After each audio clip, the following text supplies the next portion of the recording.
single conversation can open a career opportunity, strengthen a team, and restore trust that has been quietly eroding. Let me be honest with you.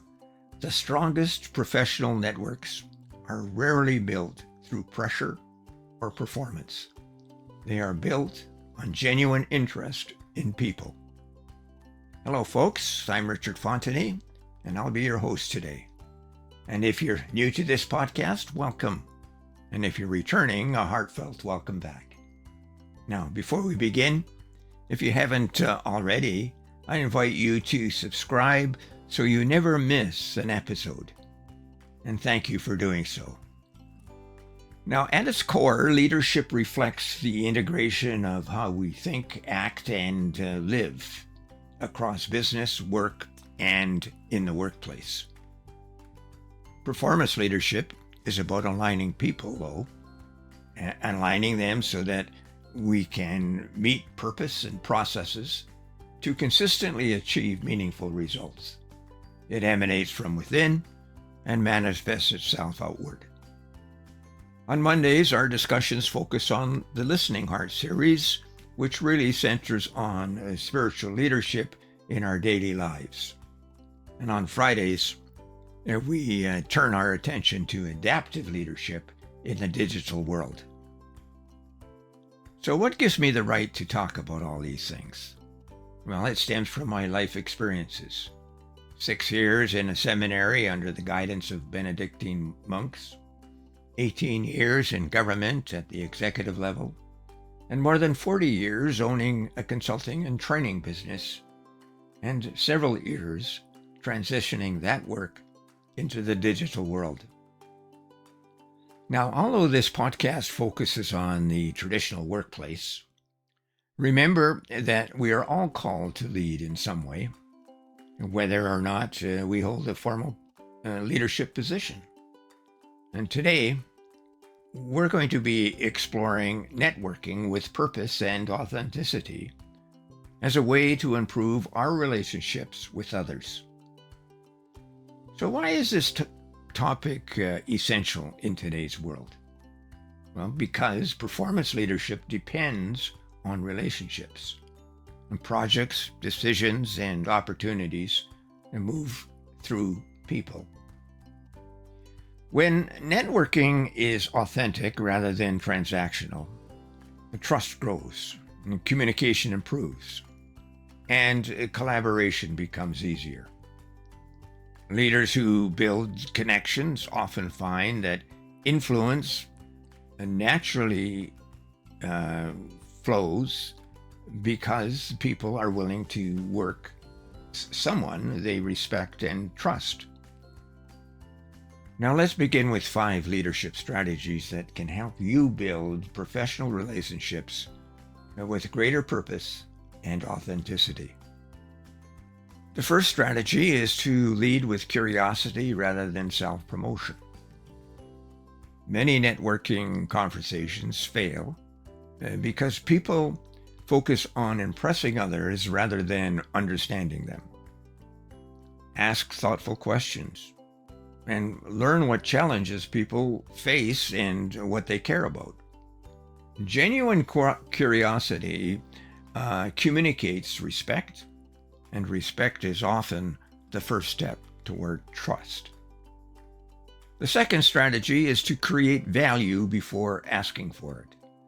For example, share an idea, introduce 2 people who could help each other, offer encouragement, or share a useful resource. When leaders constantly contribute before asking for anything, relationships grow stronger and become more sustainable. And generosity builds reputation that opens doors over time. The third strategy is to follow through consistently. Now, networking is not a single event. It is a series of small promises kept over time. So, return calls, send the article you mentioned, make the introduction you offered. Reliability is one of the fastest ways to build credibility because people notice when actions match words. Now, the fourth strategy is to be authentic about strengths and limitations.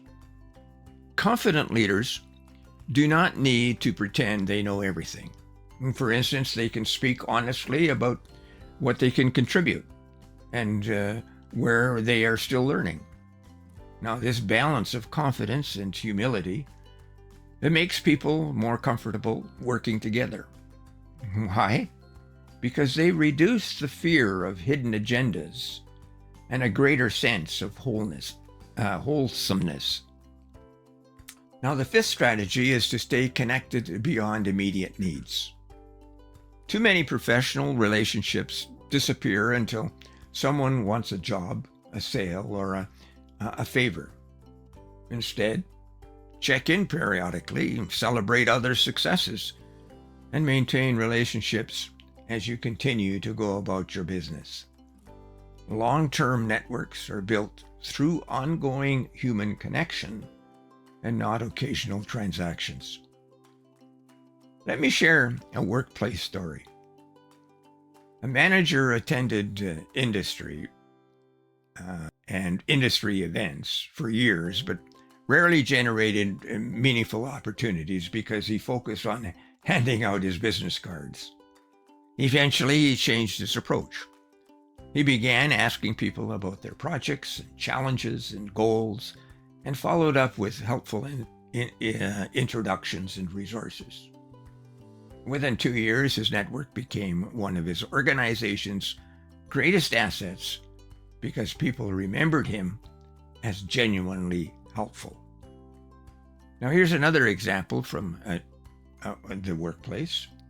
A new employee joined a department and felt isolated. A senior colleague invited the newcomer to coffee and introduced her to key people and explained how the organization operated and how that simple act of authentic networking boosted her confidence and improved collaboration across the team. Influence often begins with small acts of welcome. Now, I'm sorry to tell you folks that performance leadership is not about collecting contacts. It is about building trust that improves results for everyone involved. When leaders combine curiosity, generosity, reliability, and authenticity, and a focus on long-term relationships, they build networks that support innovation, problem solving, and growth. Now, bring this podcast into your next conversation, meeting, or coaching session. And remember, leadership is practiced one interaction at a time, and sustainable excellence is built through rhythms and not marathons. Now, if this conversation resonated with you, please subscribe, like, and refer to a friend. And thank you for doing so. Until next time, remember, every conversation is an opportunity to lead, every decision is an opportunity to serve, and every day is an opportunity to grow. I'm Richard Fontenay, and this has been Coaching Talks. Please join me next Wednesday when we explore another performance leadership topic: building trust through constructive feedback. Oh, and there's one more thing: the learning lens. What is today's key insight? Authentic networking creates trust that strengthens leadership performance. What seemed to work well? Well, we provided practical workplace examples and actionable strategies that can be used immediately. And here's a further point. Consider whether your current networking habits are building relationships or merely collecting contacts. And what's today's key takeaway? Purposeful, authentic connections create lasting influence and better results in business, work, and life. Now, thank you for listening, folks. And it's now time for me to go. Bye now.